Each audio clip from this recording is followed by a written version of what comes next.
Bonjour. Bonjour à tous. Alors, de quoi on parle quand on parle d'art? Je pense que vous êtes pas mal posé la question et moi, j'ai pu me la poser en préparant cette table ronde. Je me présente rapidement. Je suis journaliste spécialisée dans l'éducation et productrice radio. Il y a mon nom derrière? Ouais, il y a mon nom. Donc, vous le voyez, Louise Touré. Je suis très, très honorée d'être là. Je vous préviens, je ne suis pas du sérail. Moi, je ne travaille pas dans l'art contemporain, je ne travaille pas dans l'art tout court. Je suis journaliste et je ne suis même pas spécialisée dans les questions d'art et de médiation. En revanche, je connais très bien le monde de l'éducation. Je suis très versée dans l'éducation culturelle, ça j'en parle très souvent, à l'école ou ailleurs. Le rôle des musées est extrêmement important, on le sait, et de toutes les institutions culturelles. Donc ça m'intéresse. Et puis, je suis publique. Je fais partie des publics que vous côtoyez, moi toute seule ou moi avec mes enfants, par exemple. Donc c'est vrai que ça m'a renvoyé aussi à des questions. Je ne vais pas les étaler ici, c'est pas le moment, mais en tout cas que moi je me suis posée en tant que public. Donc on va réfléchir ensemble aux pratiques professionnelles. On va y réfléchir avec des professionnels. Moi, je pense que les rencontres professionnelles, c'est extrêmement important. J'espère que vous allez en tirer parti en nous écoutant, en nous posant des questions. Donc, intervenez. Ça m'intéresse de vous entendre. Moi, je suis peut-être pertinente, mais peut-être pas autant que vous. Donc, par contre, je fais bien circuler la parole. C'est mon boulot, donc c'est ce que je vais faire. Mais évidemment, vos interventions sont attendues. C'est plus que les bienvenus. Ça fait partie de la table ronde, le fait que vous interveniez. J'y tiens. Mais si vous intervenez pas, j'ai toujours 1500 trucs à dire. Vous inquiétez pas. Et puis, alors, les 3 personnes qui sont avec moi sont de grandes bavardes. Donc, on a préparé, je peux vous dire qu'elles ont des choses à dire. Et d'ailleurs, c'était hyper agréable de discuter avec vous avant parce que j'apprenais des choses, je plongeais un peu dans votre activité professionnelle. Et c'est vrai que cette réflexion sur les contours d'un métier, les postures professionnelles, la méthodologie du travail, elles sont toujours passionnantes, surtout que, voilà, qu'est-ce qu'on fait quand on parle d'art? On parle du monde, on parle de nous, on s'adresse à des personnes. Et ça, je pense que c'est très riche et très enrichissant d'en parler.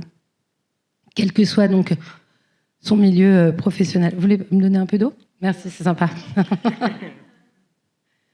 Pardon. Donc, je ne vais pas parler plus longtemps, mais c'est pour vous donner envie de nous écouter. On va aussi parler créativité et fantaisie. Il y a beaucoup de joie, je pense, dans ce que vous faites. Donc, avec moi, vous avez leur nom, Christelle Alain, Alice Malinge, Clélia Delon. Ce sont vous travaillez dans des endroits assez différents les uns les autres, et c'est parce que, justement, ça crée une espèce de continuité très intéressante qu'on a décidé, je pense, et c'est pas moi qui ai composé la table ronde, de vous associer. Je vais commencer donc par la formation. Je vais vous poser 2-3 questions à chacune. Et puis après, on va mixer un peu sur des thèmes que j'ai pensé importants. Et puis après, vous racontez aussi un peu ce que vous voulez, parce que emparez-vous de ce moment. Je vais commencer avec vous, Clélia Delon. Bonjour. Vous voulez pas prendre le micro? Ça me rassure quand vous avez le micro dans la main. Absolument. Alors c'est marrant, on a des fils, mais c'est pas mal. Ça marche bien, les micros filaires. On va commencer par ces formations. Donc, initiale, ce qu'on appelle la formation initiale. Vous êtes Clélia Delon, responsable des publics à Lafayette Anticipation, mais c'est pas ça qui nous intéresse le plus. Vous êtes professeur associé au département de médiation culturelle à Sorbonne Nouvelle. Sorbonne Nouvelle, c'est une sacrée institution. Ça fait longtemps d'ailleurs que ça existe. Oui, depuis... Pas la Sorbonne Nouvelle, mais ce master et cette formation de médiation. Absolument. Donc, petite mise en contexte, effectivement, j'ai 2 casquettes. Donc, je suis responsable des publics à Lafayette Anticipation, qui est une fondation d'art contemporain qui est située dans le Marais à Paris et qui a l'initiative des Galeries Lafayette. Et donc, ce statut me permet aussi d'être professeur associé, ce qui signifie que je suis la plupart du temps une professionnelle du monde de la médiation culturelle, mais qu'en parallèle, et ça m'occupe beaucoup, je suis professeure associée donc, au département de la Sorbonne, médiation culturelle de la Sorbonne Nouvelle. C'est une université qui existe depuis les années 70 et ce département de médiation culturelle quasiment a été créé dans la foulée. Les masters dans lesquels j'enseigne sont un peu plus récents. Le master musée et nouveaux médias et le master médiation du patrimoine et de l'exposition, dont je sais 2 étudiantes ici dans la salle, 2 anciennes étudiantes dans la salle. Puisque ce sont des masters qui ont vocation à former des futurs professionnels de la médiation culturelle, mais pas que, également des métiers de la production d'exposition, de la régie, de la communication numérique. Voilà. On va en parler du numérique. Il y a 7 masters. Vous avez, dans le vôtre, il y a combien de personnes par promo ? Il y a à peu près 25 personnes par promotion, Master 1, Master 2. C'est une petite classe, on passe du temps ensemble, ça crée peut-être une énergie collective, vous allez me dire. Mais comment vous concevez le cadre, ce qu'on appelle la maquette pédagogique? Est-ce que, ça je ne sais pas si tout le monde le sait, mais est-ce que, par exemple, vous avez des indications précises du ministère de la Culture? Et hors ces indications précises, comment... Voilà, vous envisagez la progression tout au cours du master des étudiantes et étudiants. Enfin, beaucoup d'étudiantes, quand même, on peut se le dire. Alors ici, il s'agit d'une tutelle qui est le ministère de l'Enseignement supérieur et de la Recherche. Donc c'est plutôt les instances de ce ministère qui vont donner des cadres sur des volumes horaires, qui vont faire un certain nombre de préconisations. Et ensuite, libre à chaque département de s'organiser et de construire, de proposer des maquettes qui sont validées par l'université. Ces maquettes sont encadrées par des renouvellements, donc tous les 4 ans, on est tenu de renouveler l'offre de formation. On fait le choix souvent dans l'équipe pédagogique de proposer des cours avec des intitulés suffisamment larges. Alors, pour vous en citer quelques-uns, muséologie, actualité de l'exposition, gestion de projet. Et à l'intérieur, et on en reparlera, je pense, Louise, on fait évoluer les contenus pour s'adapter à différents enjeux que représentent nos métiers. Ben justement, on va en parler tout de suite, parce qu'en fonction de quoi ça évolue, par exemple, comment vous évaluez les attentes du secteur de la médiation, sachant que c'est un secteur hyper divers, et on va l'entendre aussi avec Alice et Christelle. Je vous propose qu'on s'appelle par nos prénoms, c'est cool. Et comment vous évaluez ça? Qu'est-ce qui vous revient? J'imagine aussi vous travaillez avec des professionnels, donc... Oui, alors moi je travaille avec des professionnels, mais mes collègues qui sont enseignants, chercheurs, ont aussi une veille très forte et suivent l'actualité, notamment des programmes de l'ICOM, et on regarde un petit peu quels sont les enjeux, comme on a nommé ça dans la plaquette, les enjeux contemporains du monde des musées. Par exemple? C'est toujours bien de donner un exemple. Oui, par exemple, de toute façon, si nous, on ne s'y intéresse pas, je peux vous dire que les étudiants et les étudiantes nous rappellent ces grands enjeux par le choix de sujets de mémoire, de projets de recherche. Donc, par exemple, les enjeux écologiques, les enjeux économiques, les sujets de genre, de parité, les sujets autour du rapport sur la restitution des collections. Enfin voilà, c'est vraiment des sujets qui occupent aujourd'hui les étudiants et les étudiantes et qui nous revient dans ces cours, dans ces maquettes de formation qu'on veut suffisamment larges, d'absorber pour aussi enseigner, transmettre quelque chose autour de ces sujets. Est-ce que vous faites de la méthodologie avec les étudiantes pour savoir précisément comment on bosse? Comment on conçoit un parcours, par exemple, dans une exposition? Est-ce que c'est très carré ou est-ce que finalement, comme ça dépend énormément de où on va travailler et sur quoi on va travailler? Alors ça, c'est aussi un des objectifs de ces formations, c'est d'apprendre l'agilité à nos étudiants et nos étudiantes, l'agilité dans la recherche, l'agilité dans la pratique professionnelle. Si je peux... Ouais, l'agilité pour quand même avoir ou pas des méthodologies plus ou moins précises. La question de la méthodologie. Alors, je dirais qu'il y a la moitié des cours qui sont enseignés qui sont surtout des cours théoriques et l'autre partie qui sont des cours pratiques.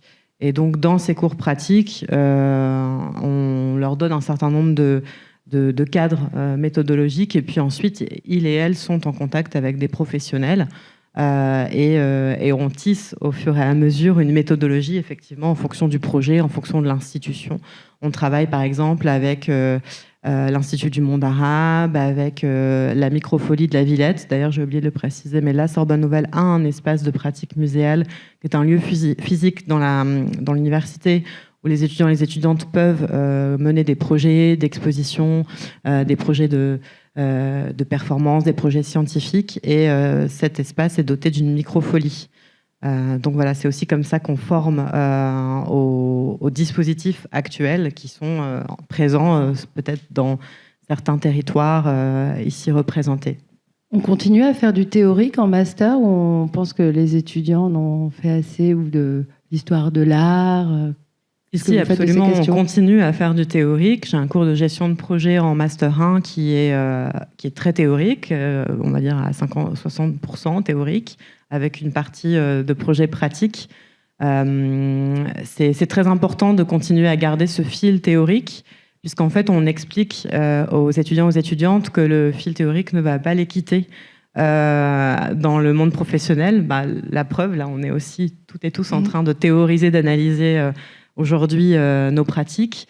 On fait de la recherche en faisant de la veille, en comparant des projets, en essayant d'améliorer des pratiques. Donc voilà, cette recherche qui est peut-être plus liée à des ressources bibliographiques à l'université qu'aujourd'hui dans nos pratiques courantes, mais voilà, cet esprit d'ébullition et cette envie d'aller fourmiller et chercher pour travailler, c'est quelque chose qui permet déjà de les entraîner.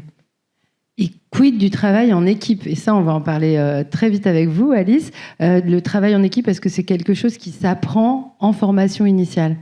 Et comment? Ça m'intéresse.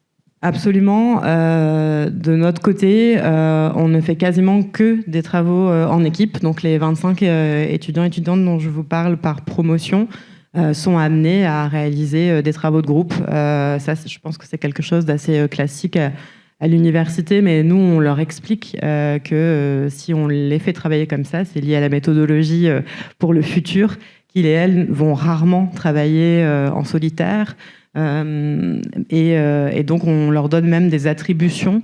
J'ai un cours dans lequel on propose à une équipe d'être les communicants, à une équipe d'être les coordinateurs, à une équipe d'être chargée de relations publiques. Voilà, on les met en situation et en équipe de manière continue. Alice Malin, ce travail d'équipe, bonjour, rebonjour, d'intelligence collective, je pense qu'il vous intéresse aussi. Est-ce que c'est un outil de la formation continue dont on va parler ensemble plus précisément et comment vous l'utilisez, cette force du collectif? Donc déjà, je précise que donc, le FRAC Bretagne est un FRAC de 2e génération, ce qui signifie qu'il avait une équipe très nomade sur le territoire breton et qui progressivement s'est constituée une 2e équipe à Rennes qui travaille dans un lieu et qui donc ressemble dans son fonctionnement à une équipe proche de celle des centres d'art ou des musées. Donc il a fallu, quand j'ai pris mes fonctions, travailler plus exactement sur la relation que pouvait se faire entre une équipe qui travaille à la fois à Rennes, mais aussi dans la région, avec une autre équipe qui, elle, est basée dans un lieu qui accueille des expositions temporaires. Donc après, moi, je prends un cas très particulier et peut-être que ça va vous permettre on pourra analyser ça plus largement après, mais disons, la formation collective, pour une équipe comme celle-là, elle est assez cruciale au service des publics afin qu'il y ait une ligne commune dans l'approche de coopération avec le public, que ce soit dans les projets qu'on monte à partir de la collection sur les territoires ou alors dans la relation de discussion, de partage avec le public dans un lieu propre. Ça veut dire qu'il faut s'approprier collectivement une philosophie du lieu, de l'institution. Ça je comprends, mais alors quelle est la part de l'approche, de l'apport des professionnels? Parce que est-ce que c'est vertical ou est-ce que c'est un peu plus transversal et que cette philosophie, on la conçoit aussi en fonction des différentes personnes avec qui on travaille? Oui, c'est vrai que après c'est évidemment une approche qui est faite dans d'autres lieux que le FRAC, mais le principe que nous on applique au FRAC, c'est vraiment d'être dans un rapport de partage de connaissances et de compétences. Je pense que dans beaucoup de grands lieux, il y a une séparation en fait entre d'un côté les formateurs et formatrices et de l'autre les salariés qui sont formés. Et ça, c'est quelque chose qu'on essaie de transformer au FRAC en favorisant des moments où on considère, puisque c'est le cas, que la plupart des gens autour des tables, en règle générale dans un lieu culturel, sont d'un niveau master, parfois de doctorat, mais qui généralement ont une formation semblable. Et des expériences différentes et des âges différents. Mais donc, sachant qu'on travaille, comme tu l'as dit, autour de la recherche en art, pas uniquement autour des questions de dispositifs de partage avec le public. Enfin, pour nous, cette part vraiment de recherche sur la création et l'histoire des formes, elle est centrale. Et aussi, après, cette application de la recherche des formes et de l'art pour inventer des actions culturelles et des dispositifs.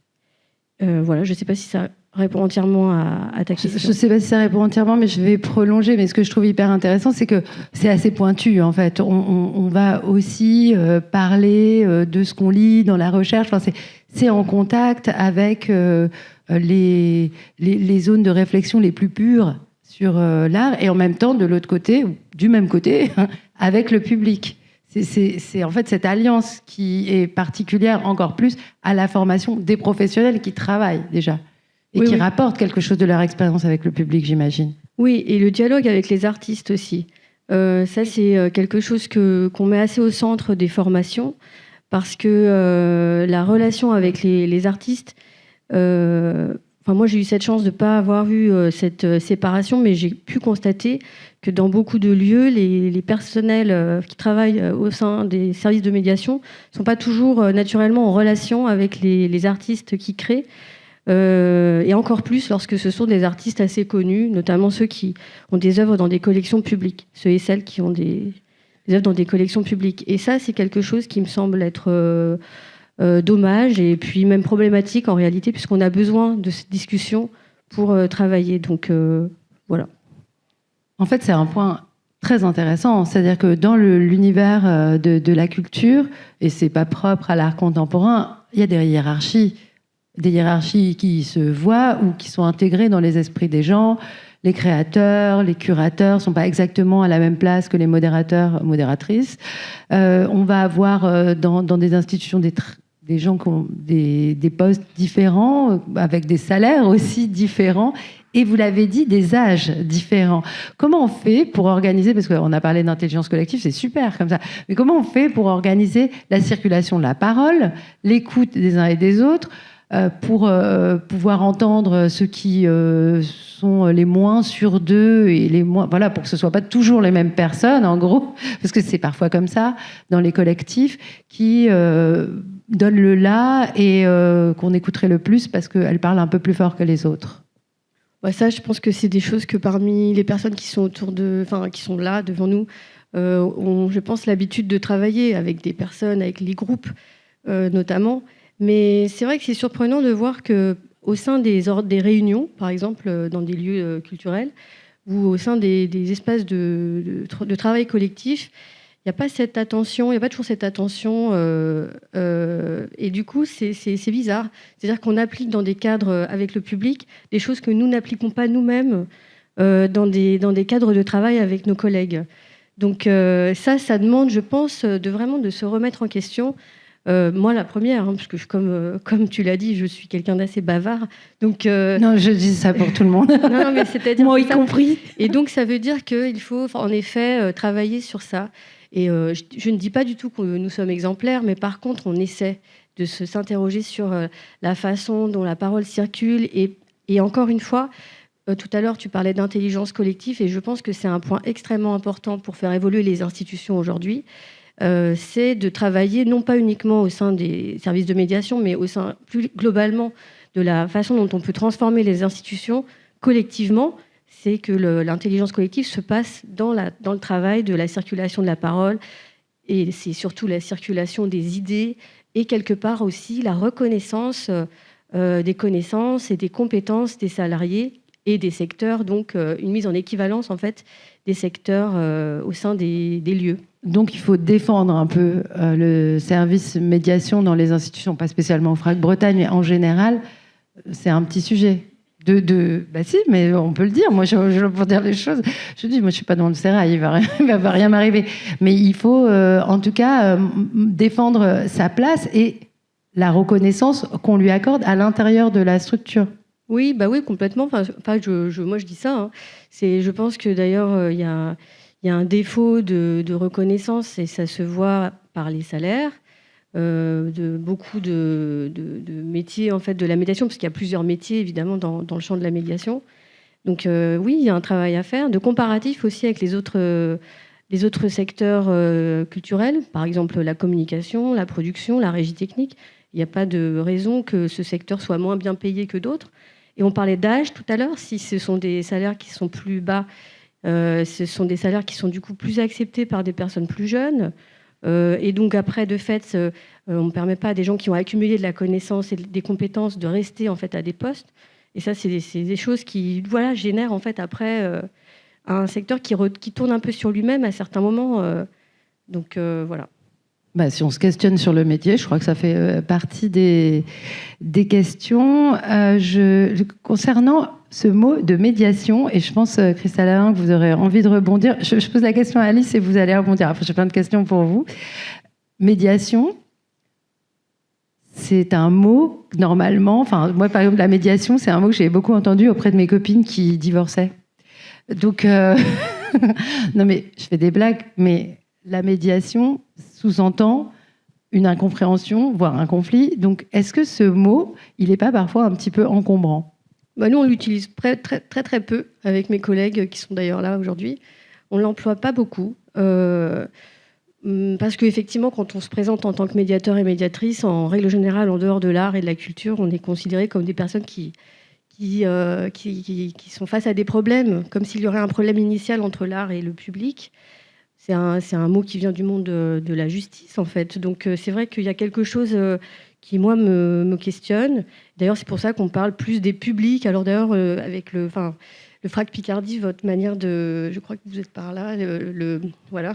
Vous avez une phase très intéressante de, justement, transformer, en fait, les dénominations. Et voilà. Après, moi aussi, avant de travailler au FRAC, je travaillais au MAMCO, où on avait créé ce bureau des transmissions, puisque comme une arme de l'armée, on viendrait non pas résoudre un problème, mais plutôt résoudre presque une guerre, en fait. Il y avait quelque chose d'un peu ironique là-dedans. Mais je ne suis pas sûre du terme maintenant. Et j'aime bien cette notion de service public, service des publics.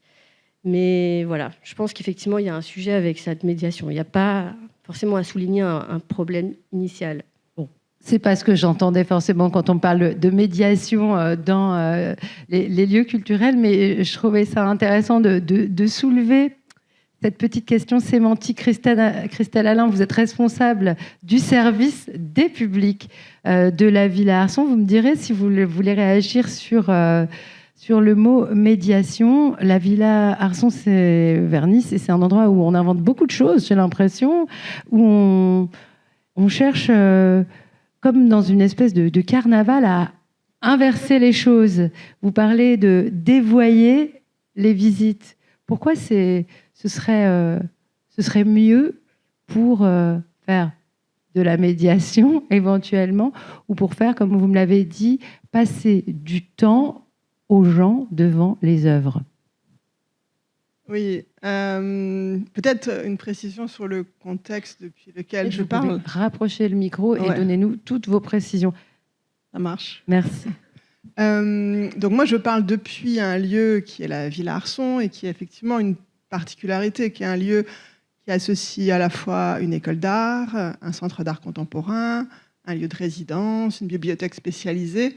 Donc c'est vraiment on va dire un écosystème qui est très favorable sur la mise en relation, on va dire, entre les pratiques artistiques, les pratiques théoriques, les pratiques de transmission. Enfin, l'enjeu, c'est vraiment de faire collaborer à la fois ces différentes entités et en même temps de placer, on va dire, les artistes et les étudiants et étudiantes en art au cœur, en fait, de nos relations avec les publics.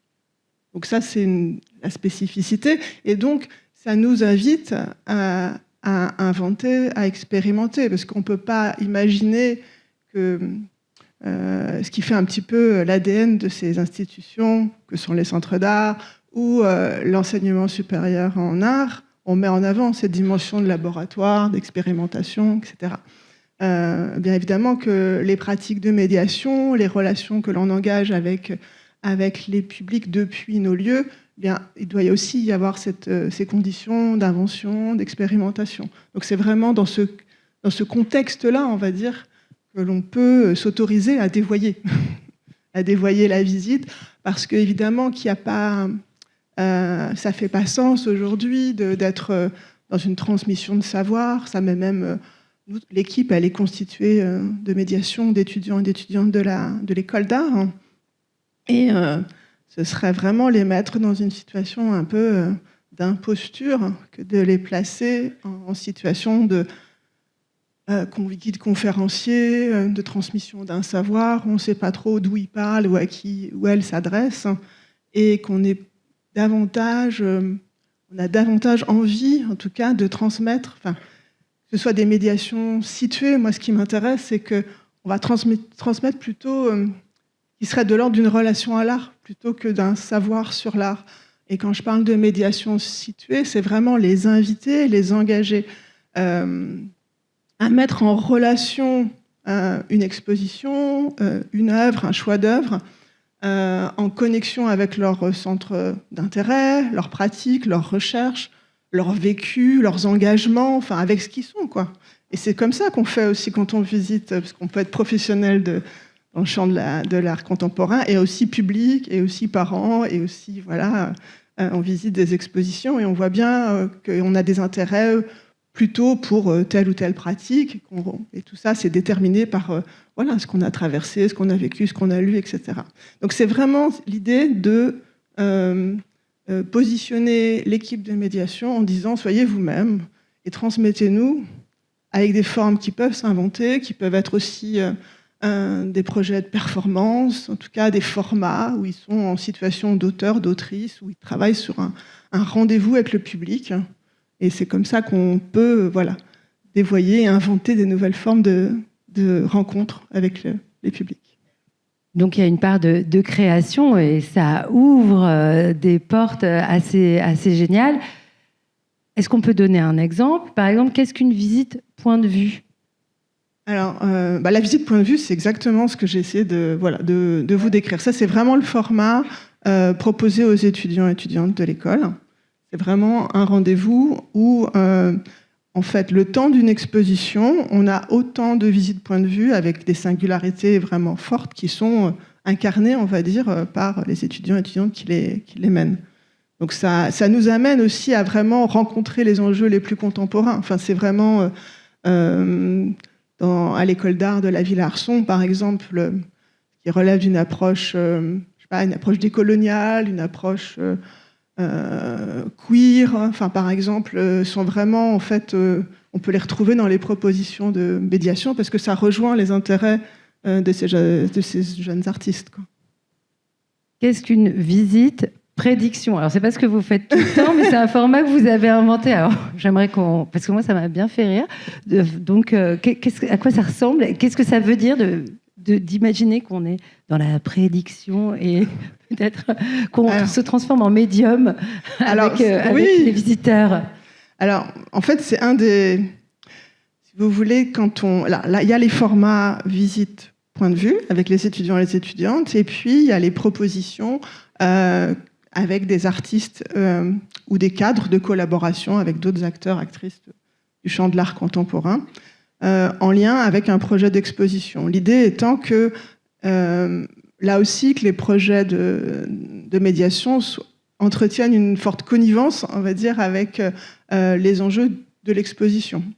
Alors pour Prédiction, par exemple, c'était dans le cadre d'une exposition qui s'intitulait Double Bind, Arrêtez d'essayer de me comprendre, qui était une exposition collective, en gros, sur les malentendus dans la communication entre l'homme et l'homme, l'homme et la machine, l'homme et l'animal. Et il y avait tout un volet lié aux transmissions dans le champ du paranormal.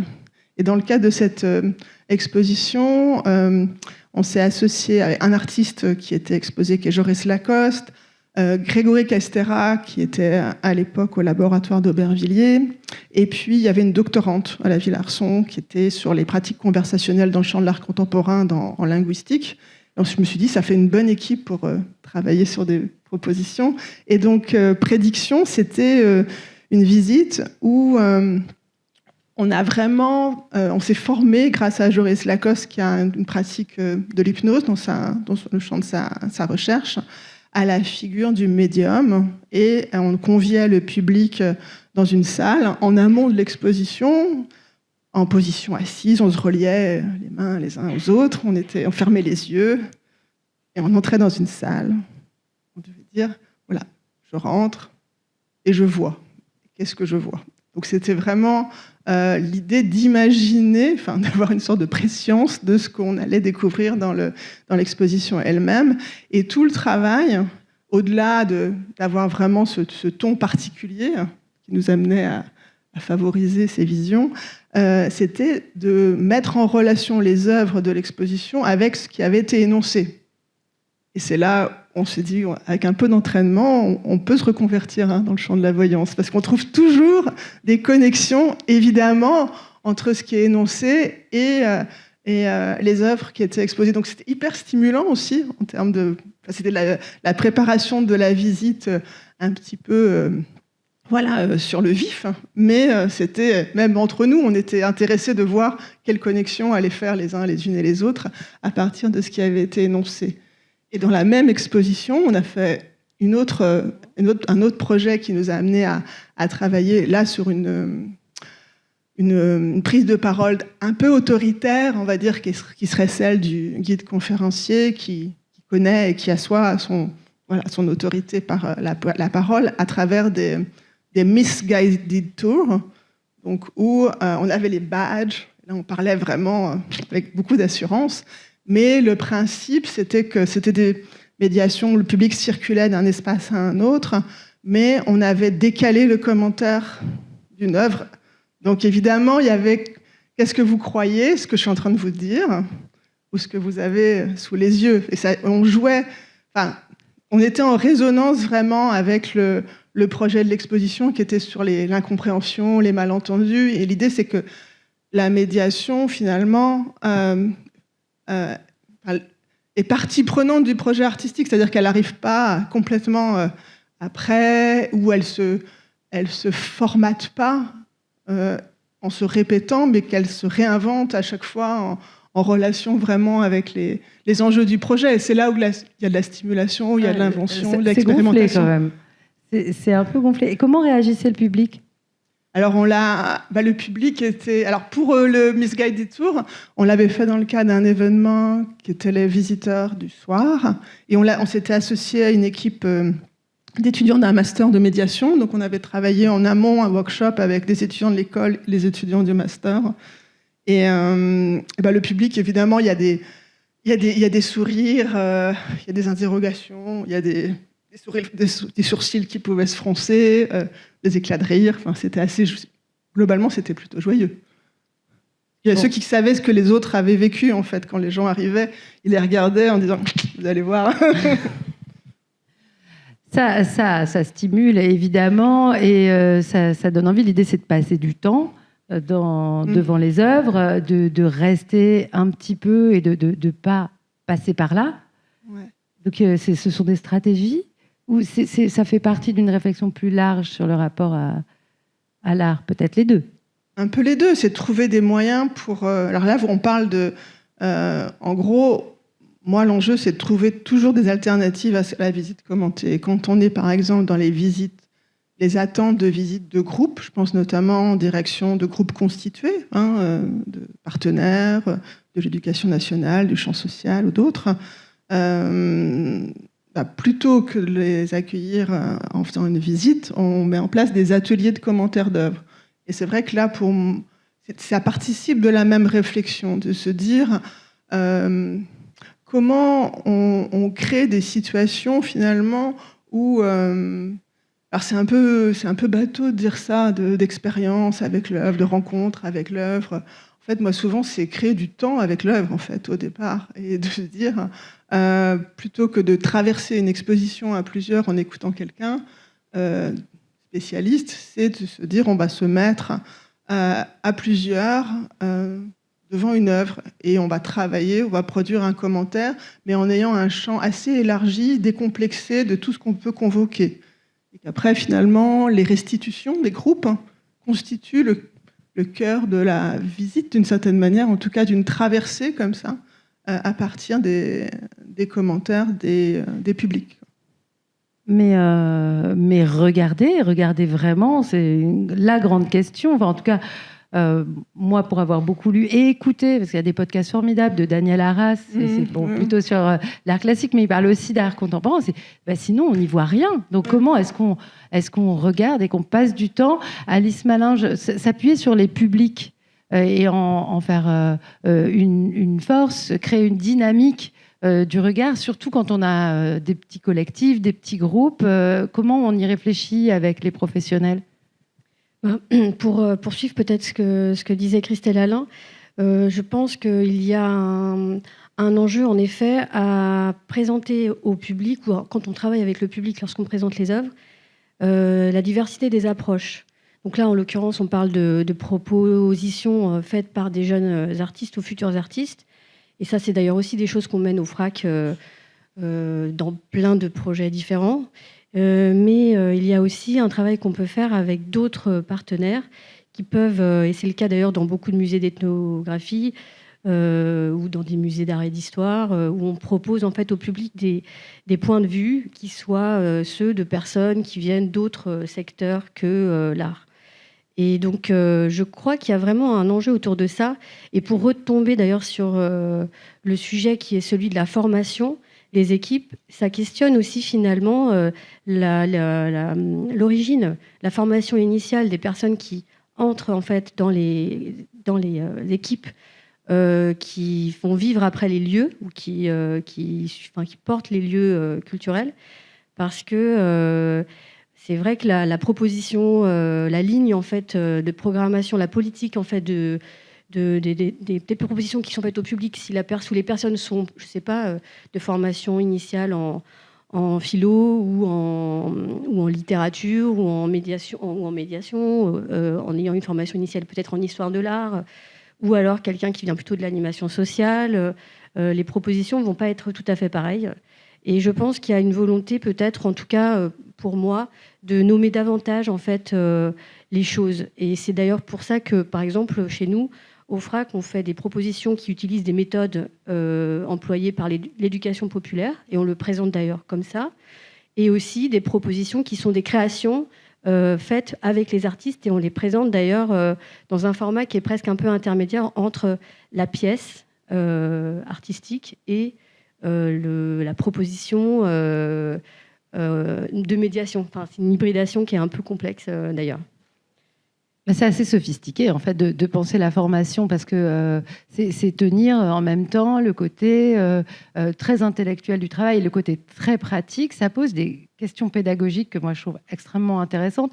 Quand on s'adresse au public, on peut être dans une position tout de même assez pédagogique, mais avec plein de renversements et de bouleversements. De toute façon, la pédagogie, ça fait longtemps qu'elle se pose ces questions dans l'éducation populaire, mais aussi à travers l'éducation nouvelle. Qu'est-ce qu'un apprenant ? Qu'est-ce qu'un sachant? C'est pour ça que je me tourne vers vous, parce que est-ce que ces questions de savoir descendant ou partagé, elles se conçoivent à l'université, et comment? Il n'y a pas que dans la médiation qu'on se les pose, mais comment vous, elle vous percute dans vos pratiques et dans les relations qu'ont les professeurs, tout simplement, avec les étudiantes et les étudiants? Alors effectivement, c'est une vraie question. On s'interroge beaucoup là-dessus avec les responsables pédagogiques parce qu'il y a cette volonté, et encore en début d'année, on s'est dit qu'il fallait qu'on travaille l'oralité. C'est-à-dire qu'on a envie de plus en plus que les étudiants et les étudiantes en cours prennent la parole, qu'on la redistribue, cette parole, je disais tout à l'heure, sous forme de groupe projet. Et c'est cette justement parole qui circule qui permet les échanges et d'éviter un savoir trop descendant. De toute façon, vous n'êtes pas sans connaître les problématiques de crise de l'attention. Quand on a des modules de cours de 2-3 heures, on ne peut pas juste descendre un savoir. C'est assez indigeste en fait pour ces étudiants, ces étudiantes qui, là en plus, les personnes qui sont en master 1 ont passé le bac pendant le Covid. Vous voyez, ça vous donne aussi une idée aussi de la manière dont les méthodologies ont un peu explosé à certains moments d'enseignement et de transmission. Donc voilà, c'est hyper important. Et peut-être pour rebondir aussi sur ce que Christelle disait, donc on essaye de favoriser, et je pense que c'est aussi le sens du travail d'Alice ou de vous toutes et tous dans des politiques disons dites bienveillantes de service des publics. On a envie de dire aux équipes soyez vous-même. Et à l'université, presque moi, ma propre injonction, c'est d'essayer de dire aux étudiants et aux étudiantes en Master 1 et Master 2, qui êtes-vous ? De se poser cette question, parce que ils et elles se cherchent professionnellement, parfois ne savent pas encore tout à fait ce que signifient des terminologies que nous on emploie au quotidien dans notre pratique concernant des familles de métiers. Donc c'est important que je leur pose cette question et je les accompagne. Qui êtes-vous? Que voulez-vous faire? Et donc tout ça, après quand ils et elles se retrouvent dans le contexte professionnel et ont la chance d'avoir des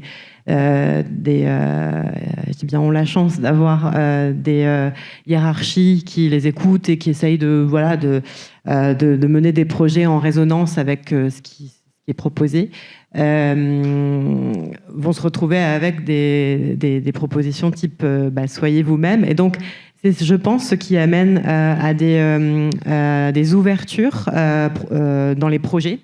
Tu parlais de diversification des offres, de médiation. Voilà, on voit arriver aujourd'hui, ce n'est pas rare que je recrute à la Fête Anticipation où je collabore avec des personnes qui ont des doubles casquettes, donc qui sont formées en médiation culturelle. Et ça, je le vois aussi parmi mes cohortes d'étudiants et étudiantes. Mais qui ont des doubles formations, en fait, des doubles cursus. J'avais une étudiante qui avait aussi un BTS cuisine. Alors ça, on s'est dit, mais CAP cuisine et elle s'interrogeait beaucoup sur qu'en faire dans sa pratique muséologique. Donc elle a proposé des visites autour des arts culinaires. Et ça, ce sont des formats que les publics attendent beaucoup. On voit bien à travers aussi le témoignage de Christelle. Les nouveaux formats de médiation sont très attendus par les publics qui ont envie d'être surpris, qui ont envie d'être décalés, qui ont envie de vivre des expériences. Donc aujourd'hui, en formation initiale, c'est aussi favoriser les individualités, les spécificités de chacun et de chacune pour finalement rendre créer une hybridité au niveau de la pratique professionnelle. Il y a des gens qui ont des doubles formations ici? Non, vous pouvez lever la main, c'est pas... Ouais, quand même. Ok, vous nous direz, peut-être pendant la pause.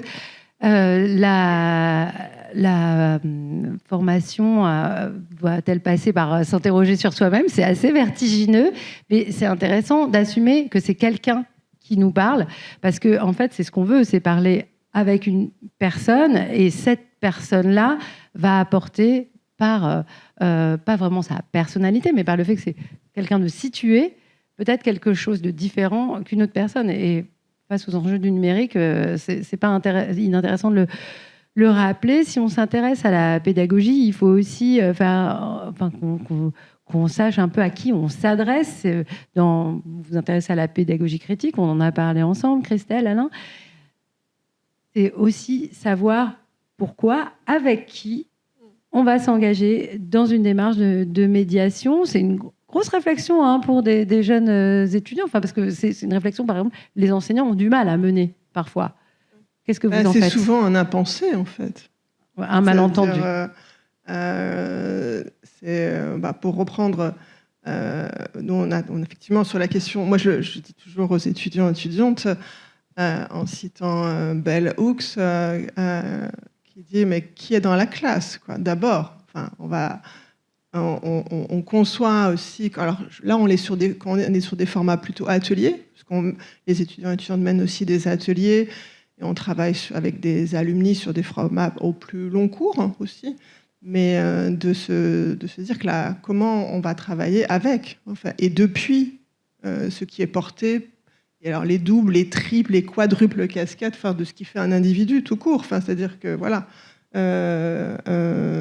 Et ça fait partie. C'est aussi des mises, des formations aux pratiques de co-création. C'est-à-dire que on peut pas imaginer, quel que soit l'intérêt d'un projet, de le dire, on va partir de là, on va arriver là. On a bien préparé ces étapes en faisant fi finalement des personnes qui vont être là et qui vont faire ce programme. Donc les pédagogies critiques, l'épistémologie des savoirs situés, tout ça c'est pas nouveau, mais c'est évident que ça entre fortement en résonance avec le champ de l'art et de la création. Oui, et en même temps, on est tous très formatés par notre passé scolaire et l'éducation telle qu'on l'a traversée, en France en tout cas, parce que c'est pas trop Bell Hooks qui a influencé Jules Ferry, c'était pas possible. Bon, l'école républicaine, et d'ailleurs qu'elle soit publique ou privée, c'est d'endosser sa cape d'élève. Et être un élève, c'est pas comme être un enfant. Et être un professeur, c'est pas comme être une personne.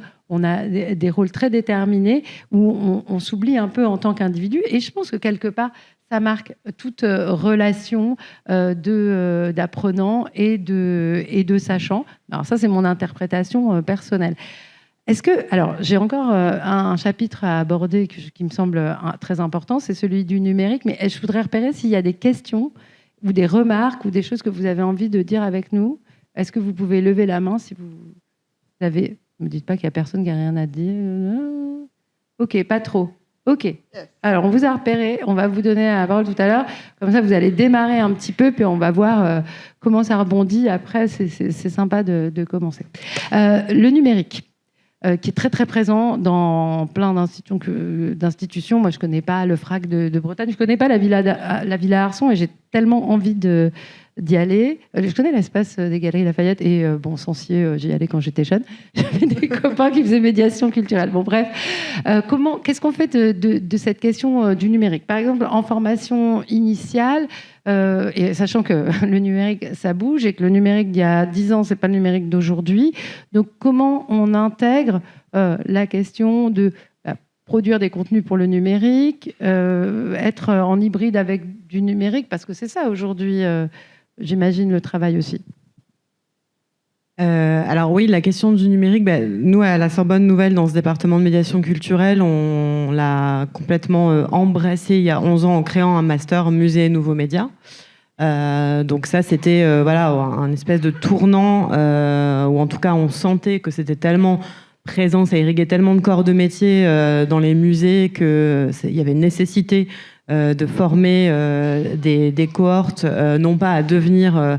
des techniciens, techniciennes, mais à pouvoir dialoguer avec des praticiens, des praticiennes du numérique, parce qu'on sentait bien aussi que des acteurs du monde de l'entreprise arrivaient à nous parler de ces sujets-là très techniques sans qu'on puisse vraiment savoir de quoi il s'agissait. Donc c'était le parti pris de François Mérès, pour ne pas le nommer, en créant ce master il y a 11 ans maintenant.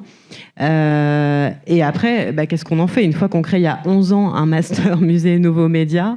Comment est-ce qu'on transforme ces contenus, puisque ce qu'on y enseignait il y a 11 ans n'est plus tellement valable aujourd'hui, et ben c'est de s'interroger en permanence et avec les étudiants et les étudiantes sur tout ce qui arrive. Donc évidemment, là, on a soutenu des mémoires l'an dernier sur l'intelligence artificielle, sur les NFT. Les élèves ont organisé une journée d'études sur l'écologie numérique il y a 2 ans dans les musées. Donc on est quand même sur des sujets de pointe entre le numérique et les musées en s'interrogeant constamment sur ces évolutions. Je ne sais pas si ça répond à la question, en tout cas une partie. Je m'en pose plein, mais je ne veux pas prendre tout l'espace. Alice Malin sur la place du numérique, la place de l'humain, comment faire pour que ça se complète, ça s'hybride peut-être. Est-ce que le numérique ne redonne pas, paradoxalement ou pas d'ailleurs, plus de place aux personnes avec qui on peut communiquer vraiment, etc. Oui, c'est vrai que par exemple, c'est un vrai sujet dès le départ pour nous, puisqu'il s'agit pour les personnes qui franchissent par exemple les portes du FRAC, d'avoir conscience qu'il y a tout un ensemble d'actions qui se développent dans un ailleurs qui parfois est loin, si on est au fin fond du Finistère, par exemple. Et donc, dans un goût pour la radio, on a développé un ensemble de podcasts avec une radio qui s'appelle Radio BZZZZH. Et donc, on s'amuse à créer des formats qui sont parfois volontairement très, très sensibles, très fragiles aussi, parfois pas forcément montés d'une manière professionnelle. Et ça, c'est un goût qu'on a pour les choses assez, do it yourself. Et dans la médiation qu'on fait d'ailleurs dans le bâtiment, tout est assez fragile pour fragiliser aussi ce grand bâtiment dans lequel on est. Donc beaucoup de choses assez humaines. Et la voix, qui est quand même pour nous ici une façon de parler de la pluralité des personnes qui voient les choses, qui les comprennent, qui les apprécient. Et cette appétence qu'il y a sur le territoire, contrairement aux idées reçues pour l'art contemporain. Et donc, ce sont à la fois souvent des comptes rendus, mais souvent des créations. Et on travaille aussi avec des artistes pour ça, en association, selon les projets. On a développé une résidence croisée avec la Maison La Poésie de Rennes. Donc là, par exemple, on a fini une résidence avec Tarek Lakrissi. Donc voilà, on travaille en fait avec des gens qui sont très, très intéressants. Et puis après, on a aussi un très, très grand intérêt pour les réseaux sociaux, et en particulier Instagram, où avec l'équipe des chargés des publics, il y a toute une dynamique de partage en fait des pièces de la collection, avec une approche qui est la leur, puisque ce sont des personnes assez jeunes et qui ont une vraie connaissance en fait de la communication via les réseaux sociaux. Et nous, et j'en reviens du coup à cette histoire de partage de connaissances, de compétences, d'intelligence collective. On profite, grâce à ce travail qui prend du temps, de cette génération en fait qui apporte énormément de choses, par exemple. Donc, même les réseaux sociaux, c'est un endroit, pas seulement pour communiquer, mais pour faire de la médiation culturelle. Ah oui, bien sûr. Ouais. En fait, je pense que ça, c'est vraiment quelque chose... Enfin, la communication, c'est hyper riche. Tout ce qu'on peut développer avec la communication. Et nous, les collègues du service de communication, sont des vrais interlocuteurs et interlocutrices avec lesquels on travaille beaucoup pour tout. Et ça va de l'identité visuelle, en passant par quelles photos on choisit, de quelle manière on veut représenter nos projets, et qu'est-ce que ça révèle en fait de notre position politique sur des choses. Donc on parlait d'égalité de genre, par exemple, ou de plein de questions comme ça. Mais on parlait de créativité, là aussi, il y a une part de créativité. Bah oui, c'est sûr. Ouais, c'est clair.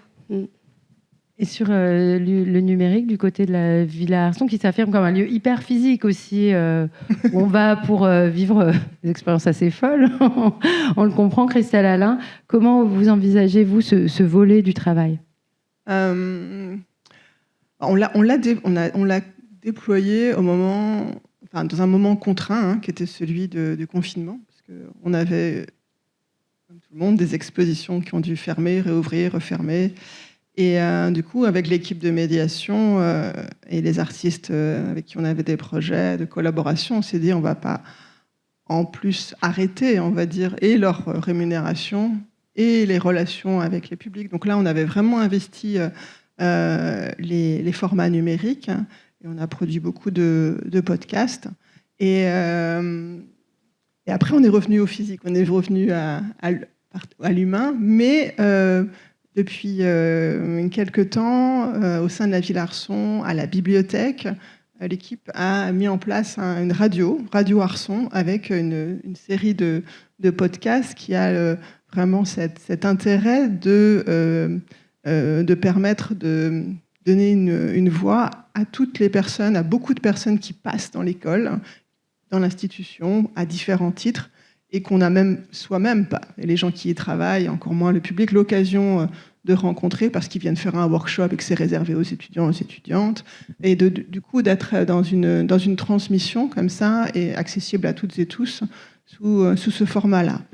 Et puis, quelquefois, on l'a investi de manière plutôt sur des projets spécifiques, avec un audio sans le guide, par exemple, toujours dans cette idée de qu'il y a une ligne, et de travailler sur des formats de rencontres. C'était avec la balnéaire à Marseille, autour d'une exposition, mais c'était l'idée d'organiser des formats de rencontres entre des artistes et des personnes en dehors du champ de l'art, mais qui avaient des résonances dans les pratiques. Donc, par exemple, une artiste qui utilisait la question de fermentation. On a travaillé avec un éleveur de champignons, on a fait un interview, ou une artiste avec un psychanalyste, parce que ça renvoyait des projets. C'était des formats audio qui étaient disponibles et dans l'exposition et sur les réseaux et sur le site internet. Donc il y a d'autres manières de sortir des récits autorisés aussi, où les artistes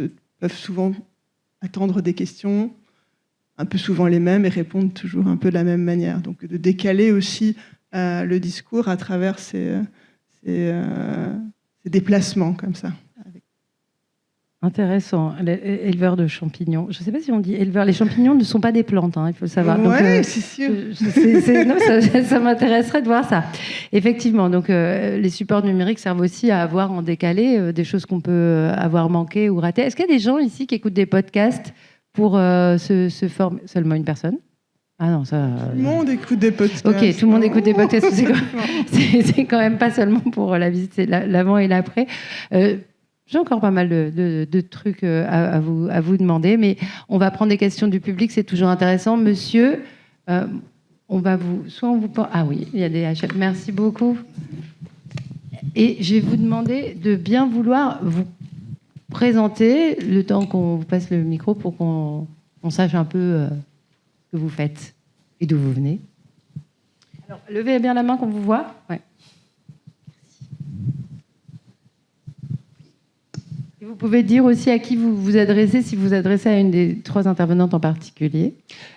Alors, je me présente, je suis Alexis Ourion, je suis le collègue d'Alice au FRAC. Donc, j'amène un petit peu de la Bretagne. Alors, je ne vais pas poser une question à Alice. Je poserai plutôt une question un peu à tout le monde, en fait, un peu à toute la salle, et puis c'est à la fois une remarque et une question. On parlait de la médiation, enfin, de ce terme tout à l'heure, et puis j'ai observé un peu de manière... assez rare, mais le nouveau terme de facilitation, je ne sais pas si vous l'avez vu autour de vous. Je le trouve intéressant parce que bon, déjà, on le voit arriver. C'est dans le cadre de ce référentiel des droits culturels. Je ne vais peut-être pas développer. Je sais que les droits culturels, c'est quelque chose qui est très culturel, culturato. Je ne sais pas si dans l'éducation on en parle. Louise? Non, on en parle dans le secteur de l'art pour les enfants. Par exemple, c'est Sophie Marinopoulos qui a développé, elle a travaillé sur le dernier rapport sur les droits de l'enfant et la défense de ces droits. Je n'ai pas le titre exact en tête. Et elle parle de santé culturelle et de droit d'accès à la culture. Donc, on est dans l'idée que la santé participe, la culture participe au bien-être général des individus, mais aussi de la société. Oui, et les droits culturels, je pense qu'il y a un nœud un peu central, c'est qu'il y a une espèce de, c'est un renversement, c'est un nouveau paradigme qui est présenté comme tel.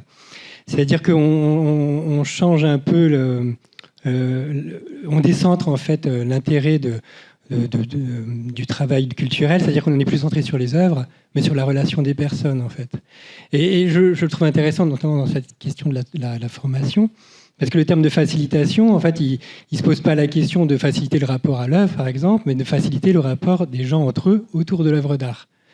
Et on le voit, et ce que je trouve vraiment particulier, c'est qu'on le voit apparaître notamment dans... moi, je le vois dans des ruralités, des directeurs culture qui, tout à coup, étaient programmateurs ou programmatrices et se disent facilitateurs, facilitatrices. Et en fait, vous aviez souligné un peu le clivage qu'il peut y avoir entre la conservation, la programmation et la médiation, dans un rapport assez hiérarchique. Et ce nouveau terme, finalement, fait un peu cohésion entre les deux, je trouve. Donc, il pose question, est-ce qu'il y aura un jour des formations de facilitateurs, facilitatrices ? Et je ne sais pas si vous l'avez vu arriver, ce terme. Voilà, c'est un peu mes questions.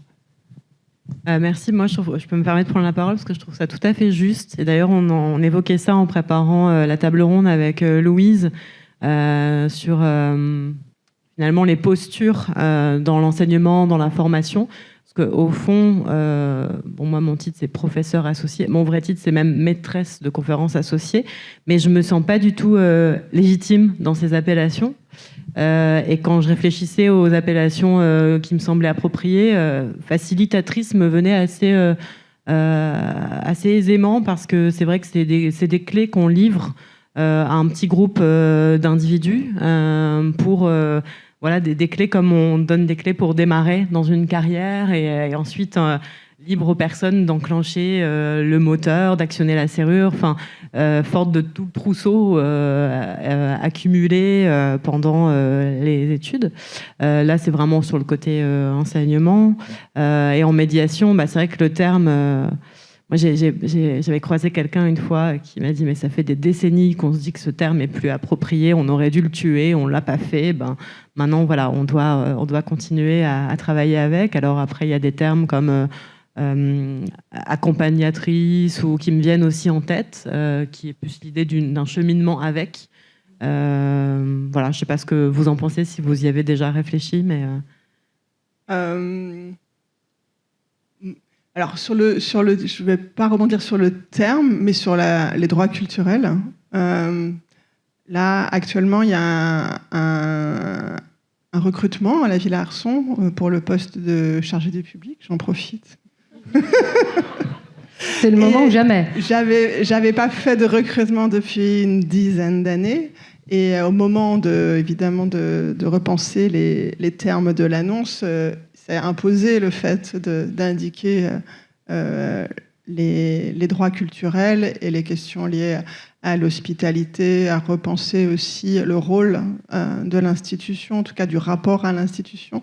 Et c'est aussi le fruit d'une sorte de conversation en interne que j'ai menée pendant toute l'année avec les différents services pour accompagner, préparer, faciliter une transformation, je l'espère, future aussi, de l'établissement au prisme des droits culturels. Donc qui invite à... Alors c'est vrai que c'est un vrai changement de paradigme, et qu'évidemment ça amène parfois des déplacements assez forts sur les représentations que chacune peut avoir de son lieu, de son rôle, de son service, et que ça s'improvise pas.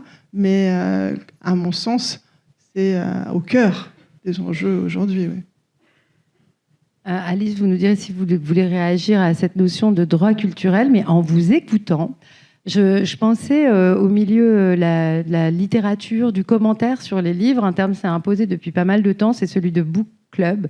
C'est même le titre d'une émission sur France Culture, mais il y en a plein. Oui, c'est super. Il y en a plein des book clubs partout, sur les réseaux, dans la vie physique, dans des librairies. Et c'est l'idée qu'on engage une conversation collective autour d'un objet qui est pour le coup le livre, mais un objet culturel, et que dans cette conversation, tout le monde est légitime à parler. Je me demandais si cette notion en fait de facilitation, elle pouvait pas aussi ouvrir à une notion de presque conversation, parce que c'est important de s'adresser à tous les publics. On doit y revenir à cette question des publics. Vous disiez, il n'y a pas que le FRAC Bretagne, c'est aussi une question de territoire, d'endroits ruraux, divers et variés, en fait, de quartiers qui ne se ressemblent pas, de publics qui ne se ressemblent pas et à qui on doit s'adresser. Donc, est-ce que, par exemple, entamer une conversation, écouter ce que les gens ont à dire, ça fait partie de la démarche aujourd'hui de la médiation? Et si ma question est trop alambiquée ou compliquée, vous la tournez autrement et vous répondez ce que vous voulez. Je pense que vous avez compris à peu près le sens de ce que je voulais dire. C'est faciliter, c'est aussi écouter ce que les gens ont à dire.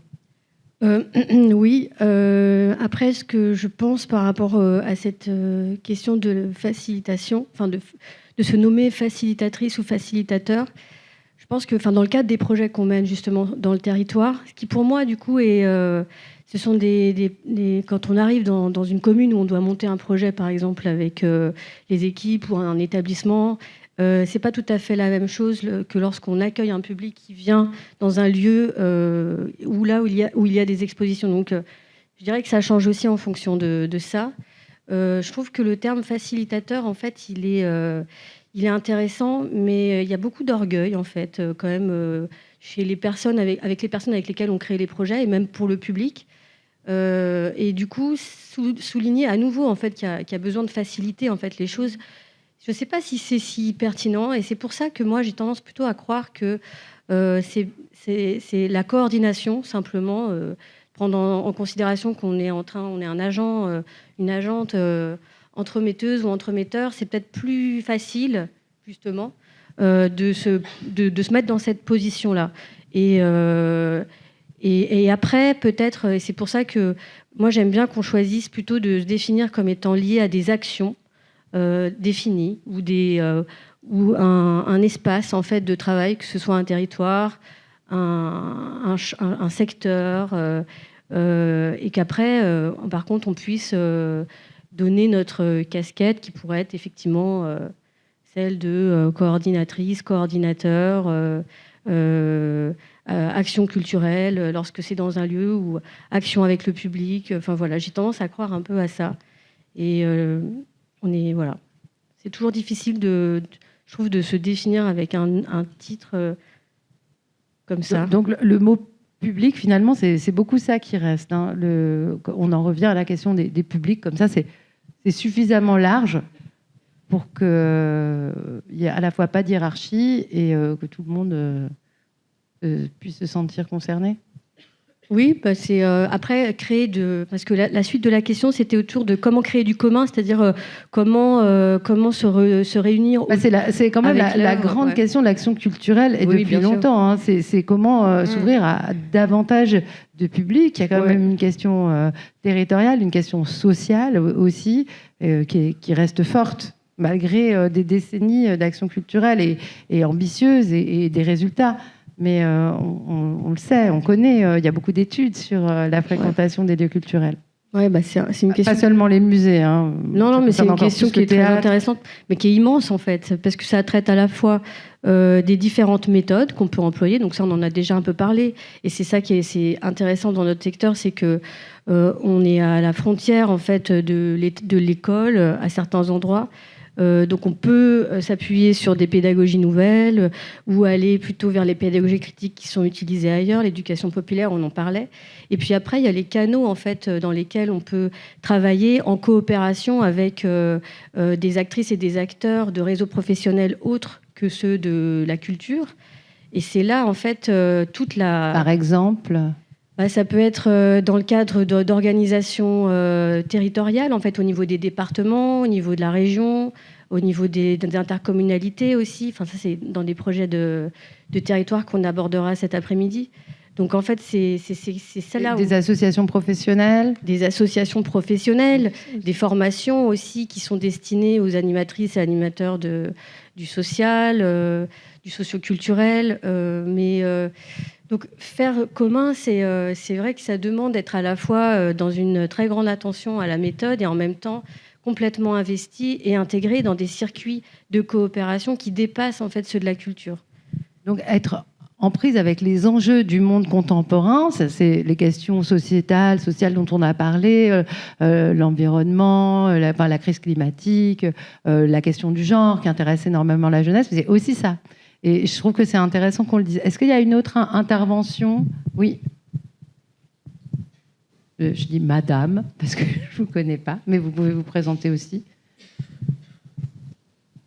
Bonjour, moi je m'appelle Claire Desrovanessian. J'ai co-créé une association qui s'appelle BIM, Bureau indépendant de médiation culturelle. Et tout à l'heure, vous parlez des publics, et je voudrais les remercier, les publics, parce qu'en tant que médiatrice, on le sait tous et toutes, votre première visite n'aura rien à voir avec votre dernière visite, parce qu'entre-temps, les publics vont vous nourrir. En règle générale, on pose beaucoup de questions en médiation au public pour savoir s'ils viennent régulièrement dans le lieu dans lequel on travaille, ou si même ils ont un rapport, une connaissance sur l'exposition qu'ils viennent découvrir. Et souvent, il y en a beaucoup de gens qui connaissent peut-être mieux que nous le sujet que l'on vient de commencer. Et c'est pour ça que j'ai eu une très jolie expérience à la Lafayette Anticipation, justement, où j'ai rencontré un monsieur de la NASA qui m'avait expliqué qu'on employait le tissage pour des pièces spécifiques. Et donc, j'ai commencé à me renseigner et c'était vertigineux. Donc, je remercie les publics parce que grâce à eux, en fait, on fait avancer notre médiation et on se forme, en fait. C'est souvent des points de départ aussi pour alimenter la médiation. Ouais, je crois qu'on est un peu passé rapidement sur ce point qui est hyper important, en fait. Ouais, moi, ça me donne envie de partager une expérience du commun que j'ai fait l'été dernier avec un nouveau format qui était une école d'été de pratique en art et qui était sans public désigné. En fait, on n'avait pas de public cible. C'était un peu une expérience. On s'est dit, on l'ouvre. C'est gratuit et on avait indiqué des adolescents et adultes. C'était l'invitation, elle était faite à un jeune artiste issu de la Villa Arson et de penser. On a travaillé sur une proposition en écho avec l'exposition en cours qui était Becoming Ocean et moi j'avais en tout cas fantasmé le public, c'est-à-dire de savoir en disant qui va être là, quoi. Et on avait des élèves d'une école préparatoire qui étaient donc en vacances, là, qui se préparaient au concours en école d'art, des adolescents amenés par leurs parents, des gens qui ont fait la Villa Arson dans les années 70, donc ont eu toute une vie et qui étaient contents de revenir dans le lieu. Enfin, c'était des interactions qui se sont créées sur un temps aussi, parce qu'on était une semaine ensemble, et pour le coup, on a vraiment partagé du commun. Enfin, on a vraiment appris les uns avec les autres et en collaboration avec l'artiste, en résonance avec des œuvres, avec des lectures partagées, avec des pratiques corporelles, avec des pratiques plastiques. Selon un programme qui nous a amené à penser, à créer de manière éphémère, mais une sorte de communauté, comme ça. Et on a mesuré à quel point c'était précieux de l'émotion qu'on avait à se quitter à la fin de la semaine. C'est-à-dire de se dire, on a vécu quelque chose. En fait, on n'a pas tellement d'occasion d'être dans cette forme d'horizontalité aussi. Moi, j'étais plus coordinatrice, j'aime bien ce terme, mais j'étais participatrice aussi. Je me suis dit, je m'offre ce luxe, finalement, d'être présente et d'être participée au même titre que les publics qui étaient là.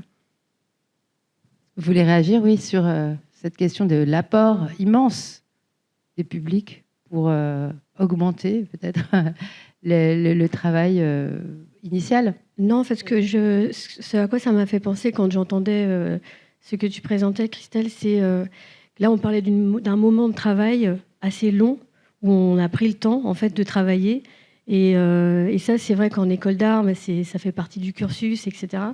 Et je trouve et je me suis dit mais le luxe en fait de pouvoir développer ça au sein d'une institution, ça demande en fait beaucoup de travail d'équipe, de conviction qu'il faut dédier du temps à la préparation, à la conception. Et ça, c'est pas quelque chose qui est acquis. Et des fois, je pense que c'est important de rappeler que ça veut dire aussi des moyens financiers pour rémunérer les personnes à des temps de préparation et de travail et de réflexion. Donc ça, c'est des choses qui sont importantes. Et puis, je pense aussi à la place maintenant dans notre secteur des agences, en fait, qui sont de plus en plus nombreuses à organiser en fait le travail de formation et de recrutement en fait des personnes qui travaillent dans le secteur de la médiation, dans des musées municipaux, dans des grandes institutions, des fondations, des choses comme ça. Et ça, c'est, je pense, quelque chose qui échappe à la vie d'un établissement. Du coup, cette dimension de travail, de pouvoir profiter des connaissances en fait, des personnes qui font partie des équipes, quoi. Enfin, c'est un vrai. Pour moi, quand on parle de questions de formation, il y a un enjeu, je pense, autour de ça, de l'externalisation. C'est intéressant parce que l'externalisation, ça pourrait être vu comme un danger pour les institutions publiques, enfin, pas vous en particulier, hein, mais le côté, voilà, c'est plus en interne, donc on peut perdre la main. Mais vous le voyez plutôt, donc on l'a bien compris, comme une opportunité Ah non, pas du tout. C'est non, c'est au contraire. Non, mais c'est hyper intéressant. Je travaille dans une institution publique, donc ces questions, on se les pose, hein. On se les pose très fort. C'est tout à fait le contraire, c'est-à-dire.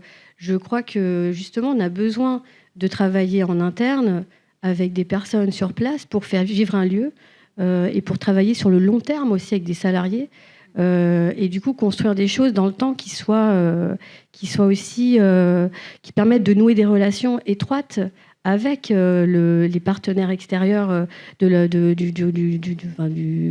tous les secteurs en fait. Et si les liens peuvent pas être tenus par les personnels, même les personnes qui font des missions de visite ou d'accompagnement en salle, on perd en fait pas mal de choses. Ouais. Du coup, je voulais juste une petite réaction sur le temps, par exemple, c'est peut-être anecdotique, mais je reviens sur l'école d'été, les relations qui ont été engagées dans ce temps-là.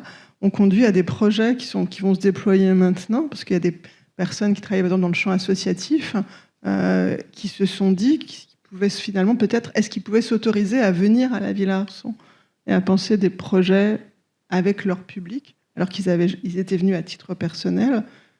Et du coup, ils se disent, mais est-ce qu'on ne pourrait pas faire un peu ce qu'on a fait, ou autrement, avec, par exemple, en l'occurrence, on a un projet avec des personnes en migration, dans un collectif, avec une animatrice de cette association qui vient avec une psychologue, et on est parti sur un projet, voilà, sur se dire, oui, on peut occuper aussi l'espace de la bibliothèque, de l'exposition, des ateliers de l'école, sur des projets au long cours, quoi.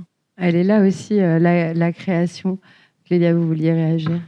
Oui, et je suis un peu embêtée parce que j'ai 3 choses à partager sur ces différents sujets, mais je ne veux pas qu'on prenne de retard. On a 6 brève minutes. Et claire sur l'externalisation, parce que j'ai une expérience de la gestion d'agences externalisées dans une vie antérieure. Ce que j'ai observé, qui me semble pas inintéressant, c'est que quand les agences sont bien constituées et force de proposition, elles ont une politique interne de formation sur des sujets assez généraux, type handicap, etc. Effectivement, l'institution n'a pas forcément son regard là-dessus. Donc, il faut rester vigilant à proposer des formations complémentaires et donc d'être dans une co-construction si, par la force des choses, et des politiques, on est amené à travailler avec des agences en tant qu'institution. Il faut continuer à co-construire avec ces agences des formations sur les contenus scientifiques, sur les approches des territoires, des publics, etc. Ça me semble très important. Mais par ailleurs, ce que j'ai observé, c'est qu'en fait, finalement, les équipes qui étaient dans ces agences, parfois, ce n'est pas le cas de toutes les agences, mais du coup, bénéficiaient de double formation. Les formations co-construites et les formations de leur agence. Bon, ça c'est un point. Et ensuite, au même titre que les publics étaient remerciés tout à l'heure, parce que c'est vrai que ça peut, pour la pratique en médiation, faire un cercle vertueux, une espèce de boule de neige comme ça de contenu à la fin d'une exposition. Moi, je pense aussi, avec ma casquette d'enseignante, que mes étudiantes m'apportent énormément. Parler de la question facilitatrice, coordinatrice, etc. Je pense qu'en fait, on slalome à travers tous ces statuts en permanence en fonction de la posture, du point de vue qu'on doit adopter.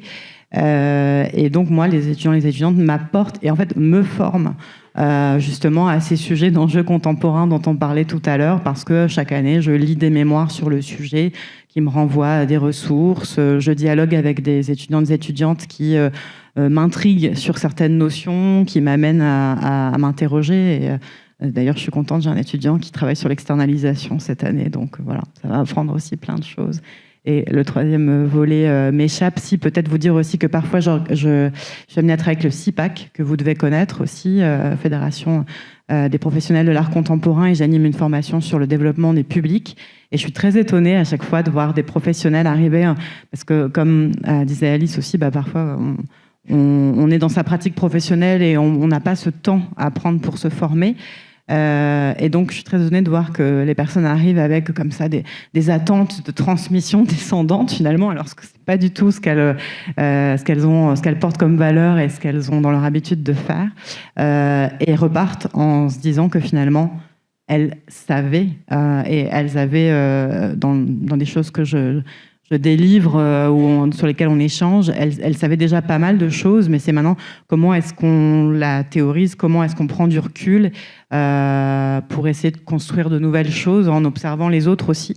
Donc moi, je les décentre un petit peu, mais finalement, elles repartent aussi en se disant « Ah, ouf, on est rassurés, on avait un bagage, évidemment ».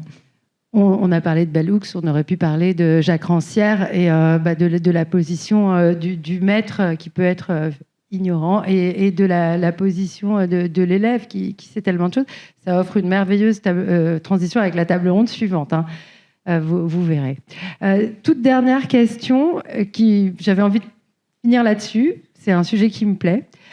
La fête. Il y a pas mal de fêtes à la Villa Arson. Et, je ne sais pas s'il y en a au FRAC de Bretagne. Alors en quoi la fête, la nuit peut-être, est un moment où se réalise une forme de facilitation, de médiation, où se joue la question du public quand on accueille le public à un DJ set, quand on accueille le public pour Halloween. Enfin, vous avez fait des choses assez différentes. Pourquoi la fête ? Parce que la fête, c'est la vie. C'est vrai. Alors, c'est pas la fête avec... Enfin, il y a des événements festifs qui ont lieu dans l'établissement. Il y a des événements qui sont en interne, des événements qui sont publics.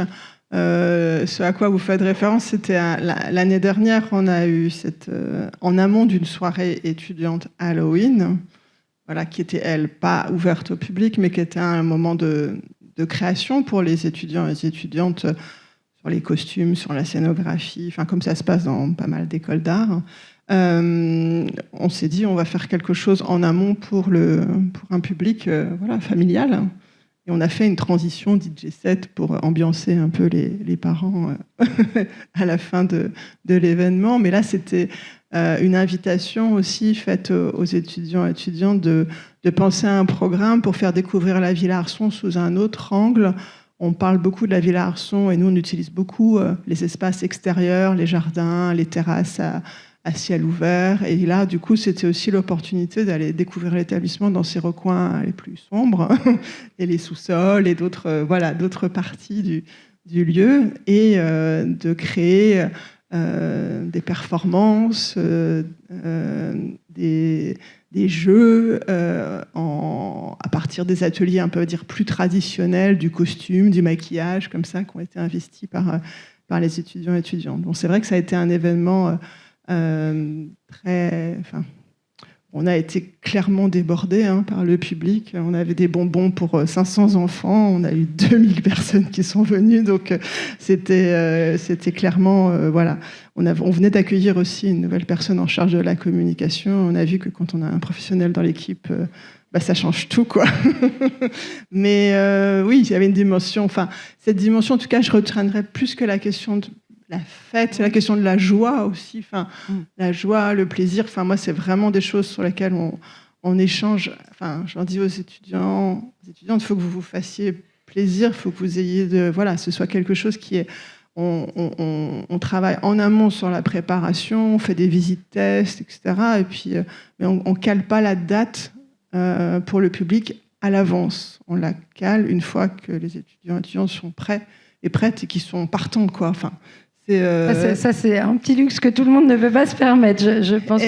Oui, mais alors c'est aussi à l'épreuve de la réalité. C'est-à-dire que comme tout le monde, on est un peu ancré dans des formats. Et au début, moi, je me disais, c'est toutes les semaines, à telle heure, ou tous les jours, même à un moment. Sauf qu'après, ça crée des contraintes où la question de enfin, il vaut mieux avoir un temps qui est clairement souhaité et où l'étudiant ou le projet est clairement abouti et prêt. Que de s'imposer, pour qu'il y ait justement cette dimension de joie, de plaisir et qui, de fait, devient partagée, quoi. J'aime bien qu'on s'arrête, parce que l'heure tourne, sur cette idée de la joie, la place des émotions. Je pense qu'on n'a pas tout dit, mais on a dit pas mal de choses, que la discussion pourra se poursuivre. Donc je vous remercie beaucoup Christelle Alain, Clélia Dehon et Alice Malin. Vraiment, merci. Merci. C'était trop intéressant de parler avec vous. Merci pour la qualité de votre attention. Très impressionnant. Et donc, on laisse la place, parce que c'est l'heure. Et merci Louise. Oh, je vous en prie. C'était un plaisir, vraiment.